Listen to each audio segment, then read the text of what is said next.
If you want your trailer to be incredible, then you're going to have to put some money into upgrades for it. If you're not careful though, this can quickly turn into a huge money pit. After watching this video, you're going to know 5 of the top money pit upgrades so that you can avoid them. Now, all of these are going to be a little bit controversial, so take them with a grain of salt. If you need something on this list, then go for it. If you don't need it though, I would personally avoid it. So during my time working in the trailer industry, one of the strangest things that I've ever seen is enclosed trailer doors flying off. It doesn't happen a lot, but every brand that I've ever seen, high quality, low quality, every single brand that I know of has had this happen at least one time. But there's one way to avoid it that is actually incredibly easy, and that is, don't get an RV style door lock, or at least get a bar lock over it. RV style door locks are pretty nice, but having that bar lock over it is gonna keep it from flying off. As crazy as that sounds. It may never happen to you, but if that door flies off, you're going to wish you hadn't gotten that upgrade, or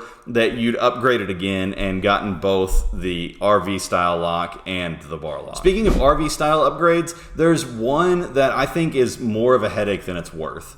RV style windows sound great, but there's 3 big reasons that I'd forego them. 1, they're super expensive, and you have to custom order them, which is gonna make them even more expensive. 2, rocks. I don't think I need to say anything else. And 3, they're made from cheap parts, so they break easily. There's usually a lot of plastic in them, and it's just not worth it, in my opinion. There is one caveat to both of these RV style upgrades though, and that's gonna be a camper conversion. It's gonna be hard to get around both the RV style door lock and the RV style windows, especially the door lock though, because you can't really install a bar lock on the outside of your trailer that you're planning to sleep in. That sounds like a recipe for getting stuck. So one thing you can do for the windows though is to see if they'll install covers for the windows for while you're driving. Sometimes they make things that fold up or fold down, and that way you don't have to worry about rocks going through and breaking them. Bryson from the future. Bryson from the future here. I completely forgot to mention whenever I was originally recording that these window covers that I'm talking about are pretty much a custom thing, and there's not really like an aftermarket solution. So if you've already got your trailer, unfortunately, it's probably something you're going to end up having to build yourself, which is totally possible, but it is a little bit more work on your part. Also, if you've got a window that pretty much looks like this, I wouldn't be quite as worried about rocks and stuff like that going through it. I'm mainly concerned about bigger windows that have a lot of area for a rock to go through and for them to get broken. Okay,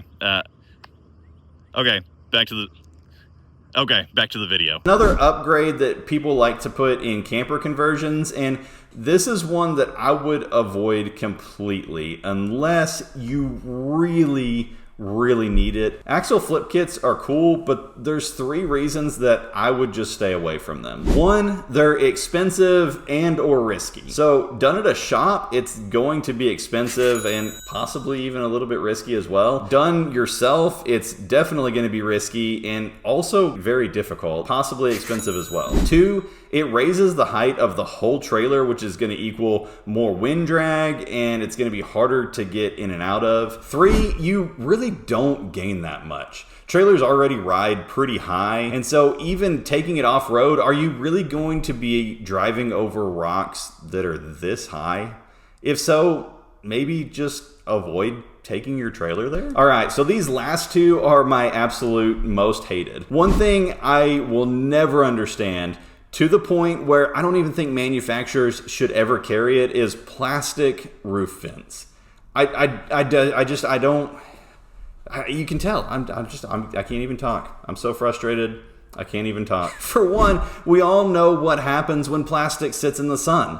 For 2, they sit on top of the trailer where they're going to get hit by branches. And for 3, they're so cheaply made. I haven't even mentioned leaking, lack of purpose, or the fact that they just look stupid. The number of plastic roof vents I've seen completely decimated on a brand new or nearly new trailer.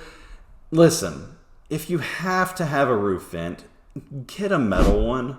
Preferably, just find an alternative. If you need light, I do an RV window long before I do a plastic roof vent. And if you need better ventilation, get metal side vents or screen in your side door or something. And for the last one, which I might hate more than any of the others, this one isn't just something that I hate for trailers either. I hate this upgrade for anything it's ever been used on or ever will be used on. Why? It looks nice for about 10 minutes and then it falls off and ruins the whole aesthetic. Okay, enough secrecy about what this upgrade is. LED light strips can transform the interior of your trailer. But for the love of all that is good in the world, use actual mounts. Please do not rely solely on the adhesive, because that adhesive is not gonna work for long enough at all. All right, now that I'm done ranting and raving about the 5 upgrades that you should avoid, check out this video about upgrades that are actually worth your money.